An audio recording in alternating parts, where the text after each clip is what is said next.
përveç se ndërgjegjësimit të qytetarëve, në fakt ajo që po thua që ndikon edhe fakti që nuk funksionojnë më së miri institucionet.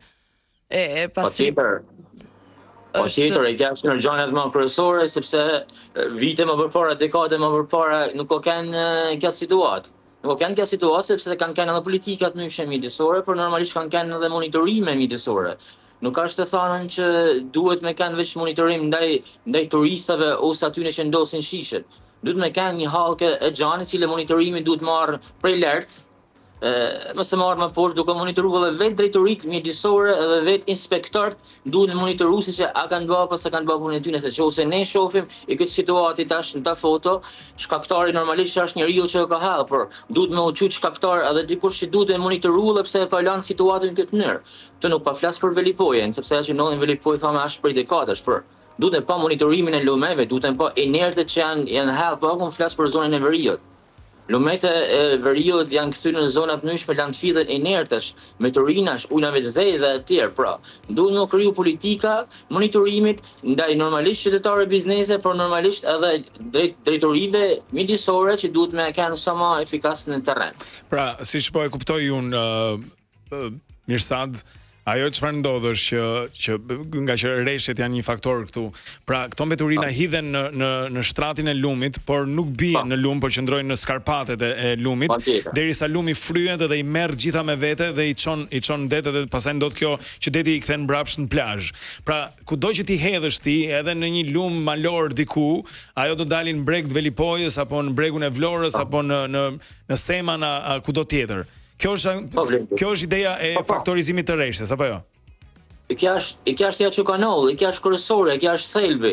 Kjo është zanafidha ku vetë drejtoritë duhet të marrë në këtë pjesë, për drejtoritë mjedisore, bashkitë ndryshe duhet të marrë këtë pjesë, sepse dihet zanafidha, dihet problemi. Pra, problemi nuk është ajo metja në pjesën e Velipojës që u bëja video virale, por nëse do në me zgjidh këtë problem, duhet me zgjidh duke kapur zanafidhën që janë vetëm lumet.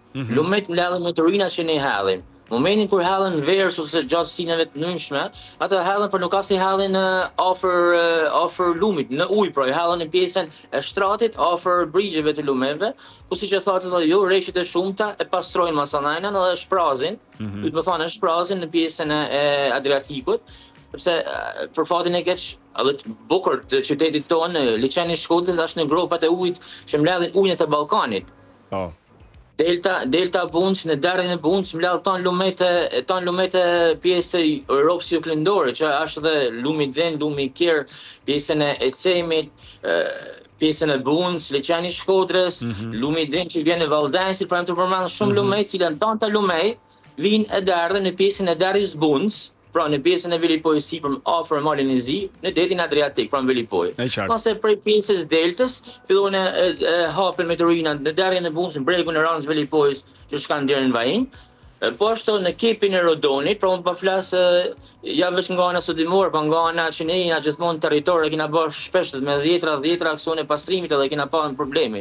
Normalisht kanë në pjesën e djallë të malit Zi, kur në tanke problem, tanke shqetësim. Dua vetëm të nënvizoj diçka këtu pa të ndërprerë, që natyrisht mblidhen lume nga gjithë Ballkani, po këto nuk na vinë nga Mali Zi. Këto nuk po na vinë, këto janë tonat, apo jo?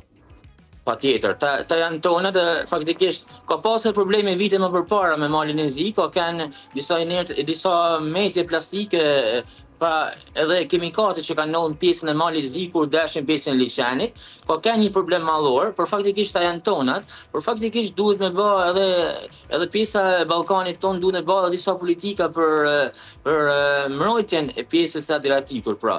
Duhet të marrë sa më shumë masa evropiane, por me marrë sa më parë politika, se mendoj që duhet edhe mendoj që është e kollajt edhe nuk kena vonë.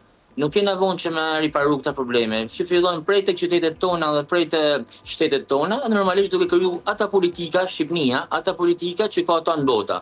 Duke fillu tek riciklimi heret, duke fillu te politikat ekonomike, kur me dhanë më përparësi qelçit edhe jo plastiks, duke fillu dhe ne duke kthy një traditë qytetare, si kena pas gjithmonë me një strajs me vedi, që ju i thoni trast, në fakt. Një stras me veti duke riciklu kja është njëra më pasur, më ekologjike, më evropiane, mundë me thonë se ne shohim me turistat kur na vinë kënajnë me strajsa vinë, nuk vinë me qese, ne prap dune me përdora qesen, pra. Pra, tanta janë politika qytetare, personale, po ashtu duhet me kanë edhe shtetënore, sepse edhe në botë nuk ka plastik. Ne shohim shpesh nëpër botë, ku ata hedhin shishe të plastike, hedhin nëpër disa kontenjer që e thojnë e shesin shishe.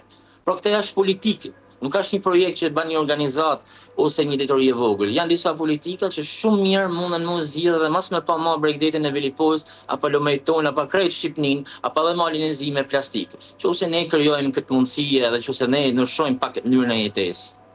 Shoh këtu shumë të rinj që po punojnë për pastrimin, janë është organizata juaj që i ka mbledhur, ka bërë këtë fushat për pastrim, ka organizuar këtë fushatën për pastrimin? Ne kena bë, i këtë moment është Bashkia Shkodër, e cilët është për fatin e mirë, është mobilizu për aksionin e pastrimit. Këto janë disa bizneset Velipojës, momentin që shohim. Ne kena bë thirrjen, kena bë advokimin. Ne gjatë tanë vitin edhe momentin që flasim, janë në aksionin e pastrimit që kena bë afër lumeve. Aksioni më të madh të pastrimit do na bë me datën 10 dhjetor, por është lançu nisma, sepse pjesa bregut Velipojës është 4 kilometër. Në ta 4 kilometër është afërsisht në 18 kilometër ecje, sepse aksioni nuk është vetëm një vijë ecje, por plazhi është i gjerë, po, plazhi shumë i gjerë. Po, dyqen, është 150 metra i gjanë dhe ne qose se ne kena telefonat tash ka dalë ka mënyra se sa hapa bën. Por zakonisht atë kena bërë diçka 18 km ecje, pra kena bërë aksionin e madh ku janë mobilizu vullnetarë, aktivistat nëshëm, personazhe të njoftën që janë edhe miqtuj që kanë dëshirë me ardh, shkolla, pra ka organizata që janë prej Shqipërisë, shoqatat e peshkimit, pra kanë dëshirë me ardh me datë 10 dhjetor dhe vjen mirë që mundën me përmendat e jo me që më pyet. Por mundën me bashku në këtë aksion, i cili ka me kanë jo vetëm një aksion sensibilizues, po tjetër që janë kryesore që duhen më shpërnda, por ka me kanë edhe një aksion që i shërbejmë natyrës, normalisht duke pastruar dhe duke dhënë mesazhin që shpresoj mas me normal. Është qartë. Shumë mirë, kështu që do ta shënojmë këtë gjë. Pra 10 dhjetor është aksioni për pastrimin e Velipojës, 4 kilometra atje, 18 aktualisht, pra duke matur edhe gjerësinë e rërës në atë plazh.